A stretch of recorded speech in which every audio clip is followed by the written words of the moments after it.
মাদারীপুর ডাল গবেষণা কেন্দ্রে একটি শেড নির্মাণে দুর্নীতি ও অনিয়মের অভিযোগের পর রোববার সকালে কেন্দ্রটি পরিদর্শন করেন মাদারীপুর ২ আসনের সংসদ সদস্য জাহানদার আলী মিয়া। এ সময় কর্মকর্তাদের ফুলেল শুভেচ্ছা গ্রহণ না করে তিনি সরাসরি অভিযোগ সংক্রান্ত নথিপত্র পর্যালোচনা করেন এবং কর্মকর্তা কর্মচারীর সঙ্গে কথা বলেন। পরিদর্শনে সদর উপজেলা নির্বাহী কর্মকর্তা ওয়াদিয়া শাবাব সহ গবেষণা কেন্দ্রের কর্মকর্তারা উপস্থিত ছিলেন। কেন্দ্রের মুখ্য বৈজ্ঞানিক কর্মকর্তা ডক্টর সেলিম আহমেদ জানান, ভূমি অধিগ্রহণ জটিলতার কারণে শেড নির্মাণ করা সম্ভব হয়নি, তবে কোনো অনিয়ম হয়নি। পরিদর্শন শেষে এমপি জাহানদার আলী মিয়া বলেন, অভিযোগের বিষয়ে খোঁজ খবর নিয়ে তিনি কোনো অনিয়মের প্রমাণ পায়নি। ধন্যবাদ আপনাদের প্রিয় সাংবাদিক ভাই।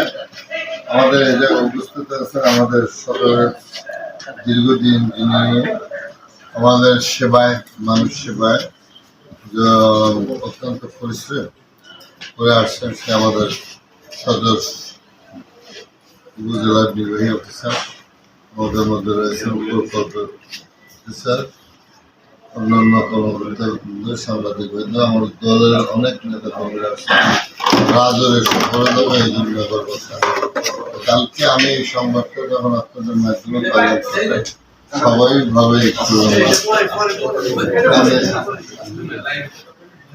কানে লাগলো, তখন এই সিদ্ধান্ত নিলাম চলেন আমরা সরজমিনে দেখি।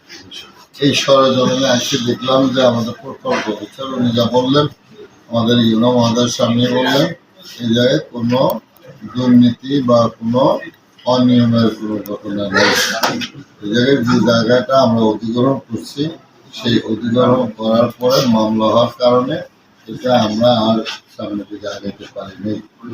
সেই অধিগ্রহণের টাকা গবেষণার শেড বা নেট হাউস নিয়ে যে প্রশ্নটা উত্থাপিত হয়েছে সেটার ব্যাপারে আমি একটু ক্লিয়ার করতে চাই। আসলে আমাদের এই মাদারীপুরে অঞ্চল হচ্ছে জলবদ্ধতা হয়, লবণাক্ততার সৃষ্টি রয়েছে দক্ষিণ অঞ্চলে, যার ফলে মসুর, খেসারি এবং মুগ ডাল এগুলো কিন্তু জলবদ্ধতার কারণে উৎপাদন হতে পারে। এটি আমরা কৃষি সম্প্রসারণ অধিদপ্তরের এডি মহোদয় সাথে আলাপ করেছি এবং অত্র এলাকার চাষিদের সাথেও আমরা আলাপ করে জেনেছি যে এই ব্যাপারে তাদের একটা সমাধান চাচ্ছে। সেই অনুযায়ী আমরা একটি গবেষণা শেড বা নেট হাউস তৈরি করার চিন্তা ভাবনা করি। এটি আমাদের প্রকল্প থেকে কোনো বরাদ্দ না, এটা আমরা গবেষণার যে খাতটা আছে ওই খাত থেকে আমরা কিছু টাকা রেখেছিলাম যে ওইটা দিয়ে আমরা গবেষণা শেডটা তৈরি করব। এবং অলরেডি এই গবেষণা শেডের মালামালা কিন্তু আমাদের স্টোরে সংরক্ষিত রয়েছে এবং আমাদের সম্পূর্ণ প্রস্তুতি কিন্তু সম্পূর্ণ